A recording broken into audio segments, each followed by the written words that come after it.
Hello students, welcome back to my YouTube channel Indian Judiciary. National investigation agency act 2008 के chapter 4 के हम section 17 तक cover कर चुके हैं। आज इस वीडियो में हम चैप्टर 4 जो कि स्पेशल कोर्ट से डील करता है उसके remaining section 18 to section 22 cover करेंगे। सेक्शन 18 डील करता है सैंक्शन फॉर प्रोसिक्यूशन का सैंक्शन किया जाना यानी कि अभियोजन के लिए मंजूरी। नो प्रोसिक्यूशन सूट और other legal proceedings shall be instituted in any court of law except with the previous sanction of the central government against any member of the agency or any person acting on his behalf in respect of anything done or purported to be done in exercise of the powers conferred by this act. Section 18 ये कहता है कि कोई भी prosecution, अभियोजन, suit यानी वाद या कोई लीगल प्रोसीडिंग इंस्टीट्यूट नहीं की जाएंगी किसी भी कोर्ट ऑफ लॉ में सेंट्रल गवर्नमेंट की पूर्व मंजूरी के बिना। कोई भी प्रोसिक्यूशन, सूट या कोई लीगल प्रोसीडिंग किसी भी कोर्ट में इंस्टीट्यूट नहीं की जाएंगी। किसके अगेंस्ट नहीं की जाएंगी? किसी ऐसे मेंबर के अगेंस्ट जो एजेंसी का सदस्य है या कोई ऐसा पर्सन जो उस मेंबर के बिहाफ में एक्ट कर रहा है या जो इस एक्ट के द्वारा कन्फर्ट की गई पावर्स को एक्सरसाइज कर रहा है, उसके अगेंस्ट में कोई भी प्रोसिक्यूशन, सूट या लीगल प्रोसीडिंग्स नहीं की जाएंगी। सिर्फ तभी की जा सकती हैं जब सेंट्रल गवर्नमेंट ऐसे प्रोसिक्यूशन के लिए अपनी मंजूरी दे दे।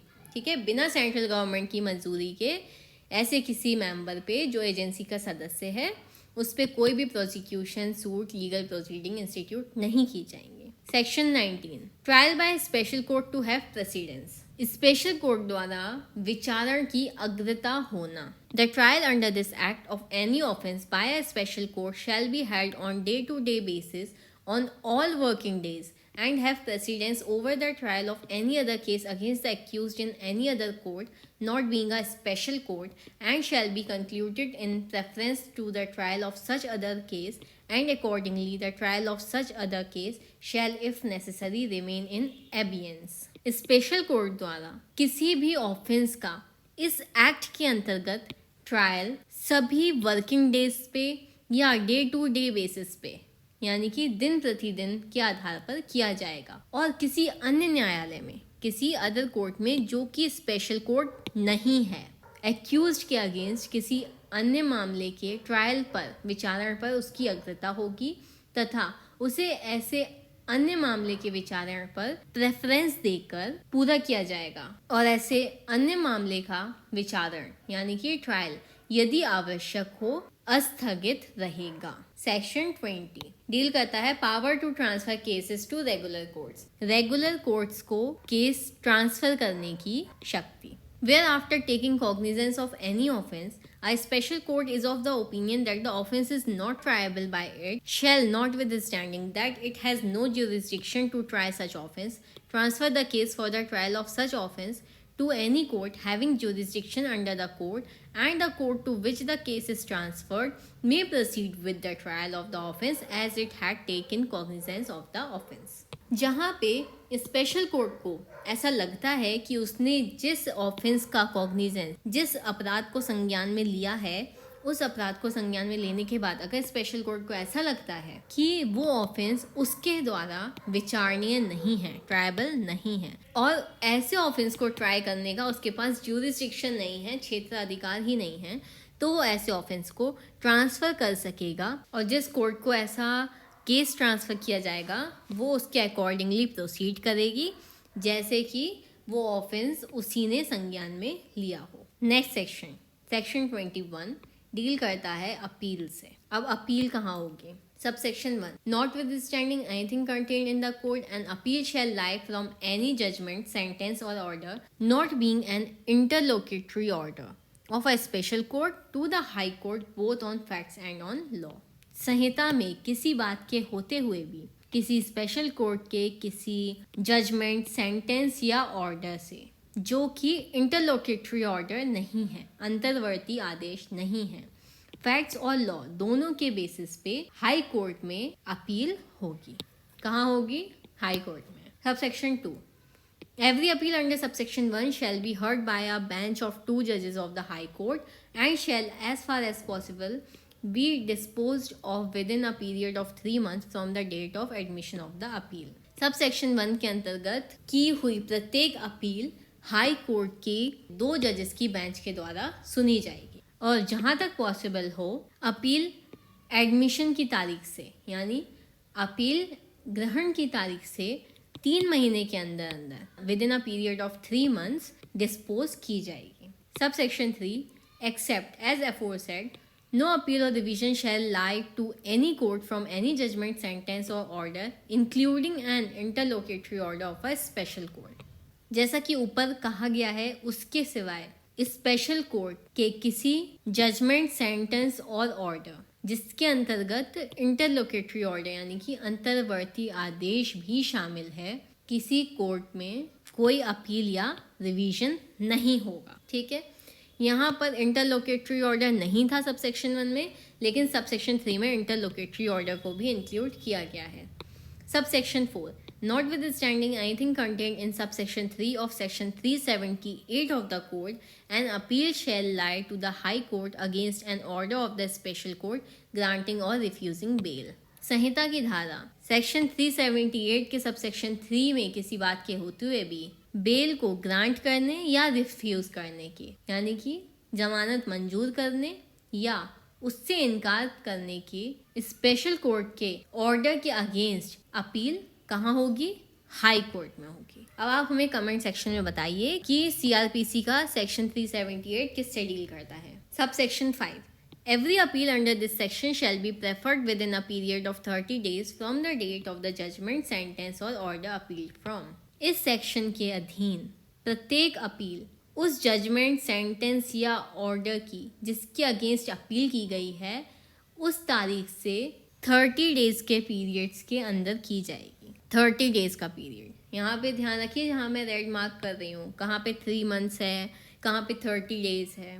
ठीक है, प्रोविजो देखो, provided that the High Court may entertain an appeal after the expiry of the said period of 30 days if it is satisfied that the appellant had sufficient cause for not preferring the appeal within the period of 30 days. इसका proviso ये कहता है कि high court जो 30 दिन का time दिया गया है उसके एक्सपायर होने के बाद भी अपील एंटरटेन कर सकता है, अपील को सुन सकता है, अगर वो सेटिस्फाई हो जाए कि अपील करने वाला अपीलेंट, आवेदक के पास सफिशिएंट रीजंस हैं कि वो किन रीजंस से उस टाइम लिमिट के अंतर्गत यानी कि 30 डेज के अंतर्गत अपील फाइल नहीं कर पाया. अगर हाई कोर्ट सेटिस्फाई हो जाता है कि उसके पास कोई सफिशिएंट रीजंस हैं तो वो 30 दिन के बाद भी अपील सुन सकता है. Provided further that no appeal shall be entertained after the expiry of the period of 90 days.